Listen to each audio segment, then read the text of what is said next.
Le genre de discours que l'on relit avant de le prononcer, dont on pèse chaque mot. Hier, le maire de Londres a évoqué la submersion des hôpitaux de sa ville. L'épidémie est hors de contrôle dans la capitale britannique. Si les courbes ne baissent pas, les lits manqueront bientôt. Sadiq Khan a décrété un état d'incident majeur à Londres. C'est une sorte d'état d'urgence.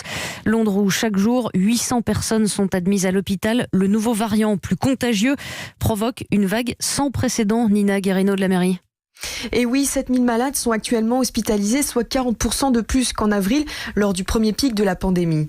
Morale à zéro, horaire de travail à rallonge. Au University College Hospital, dans le centre de Londres, le personnel soignant est à bout.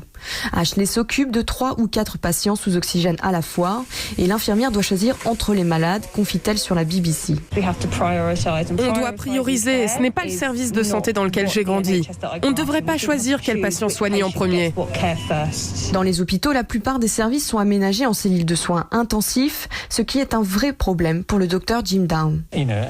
Si quelqu'un a un accident de voiture ou une crise cardiaque ou n'importe quoi, on n'aura pas assez de place pour les accepter.